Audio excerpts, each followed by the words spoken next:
Chapter 16. The Battle for the Tooth. The Duke laughed an evil laugh. "I don't think so. It belongs to my son now." "No, it doesn't," shouted Reece William.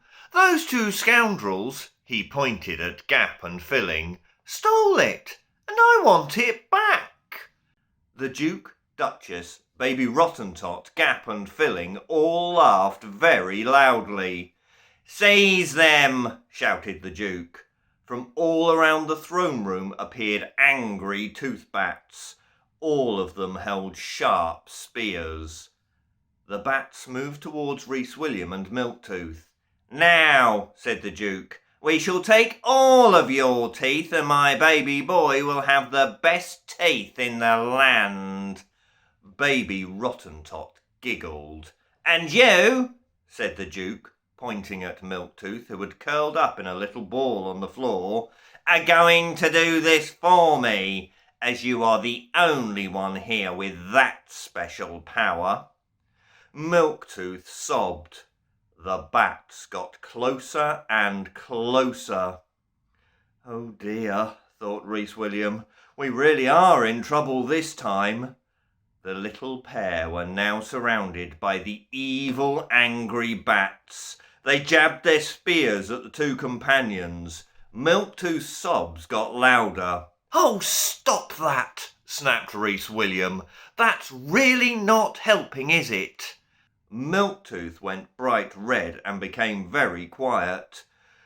"Here I go again," Reece William thought, "sounding just like my mum." He looked around.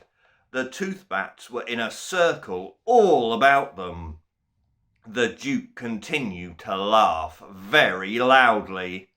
This was beginning to make Reece William really cross. Just because the Duke was an evil villain, he didn't have to act like he was in a pantomime. "What are we going to do?" mumbled Milktooth. Reece William looked up above them. The throne room had a very high ceiling, plenty of room to fly. Then he glanced over to the door. It was still open, swaying slightly and creaking. "Bring them here," shouted the Duke. "It's time my son had some new teeth." He laughed loudly once more, and again Duchess Denture and Baby Rottentot joined in. Reece William moved as close to Milktooth as he could. "Right," he said, trying to sound brave, when really his tummy was doing a loop-the-loop. "I think I've got a plan." The two closest toothbats had grabbed them by the shoulders and were leading them towards the evil Duke. Reece William whispered as quietly as he could in Milktooth's ear, "I'm going to shine my torch into the bats' eyes like I did before. As soon as they let go, fly up towards the ceiling." "What then?" whispered back Milktooth. They were getting closer and closer to the Duke and Duchess and the awful giggling infant. "Then we swoop down, grab Baby Rottentot and fly for the door. I've still got to get my tooth back, remember? You're the only one who can do it." Milktooth pulled a face. "Do I really have to stick my hand in that horrible thing's mouth?" "Yes," said Reece William firmly. "Now get ready. Here we go." Reece William held the torch tightly in his little hand. "1, 2, 3, go," he muttered. He turned on the torch and pointed it in the eyes of the bat who was holding him. The bat screeched and let go.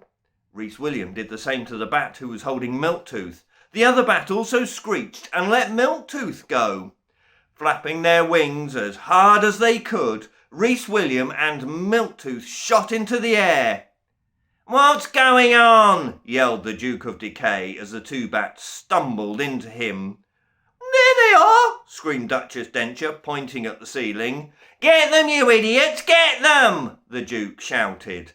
The bats, who were not blinded, started to fly after Reece William and Milktooth. A couple of them threw spears at the little companions. One of the spears whistled past Reece William's ear. Phew, that was close, he gasped.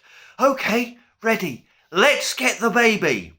Milktooth looked terrified but nodded anyway. The toothbats had almost caught them up. Suddenly, Reece, William and Milktooth shot straight back down towards the thrones. Duchess Denture screamed. The Duke had to jump out of the way as the two friends hurtled towards him. As fast as they could, they grabbed baby Rottentot between them. Then as quick as they could, turned round and flew towards the still open door. "After them! After them!" the Duchess screamed. "They've got my baby!" Baby Rottentot, hanging between Reece, William and Milktooth, had stopped giggling and gurgling. Now he was screaming and screeching. The sound was frightful. The toothbats had turned about and were chasing after them. "Get them!" the Duke yelled. "Get them now!" He pointed a long bony finger at Gap and Filling. "Go on, you fools! Get my son back!" The two fairies looked nervously at each other, then flew after the escaping pair. Reece, William and Milktooth reached the door. As they flew through, Reece William grabbed the door handle. He pulled the door shut with a bang, and then, with Milktooth, raced down the corridor. They were still holding on tightly to the bawling baby Rottentot. The toothbats had been right behind them. When Reece William had slammed the door shut behind him, the bats couldn't stop. With a loud crash, bang and wallop, the bats crashed into the door. Gap and Filling, who were following close behind, couldn't stop either. They too tumbled and crashed into the bats and the door. The Duchess screamed even louder than before and wailed, "My baby! They've taken my baby!" "Idiots!" yelled the Duke. "You're all idiots! Find them at once!" Reece, William and Milktooth flew back down the corridor as fast as their wings would carry them. They stopped at the door. Baby Rottentot was squirming and wriggling between them, his howls getting louder and louder. Reece William opened the door and peered through.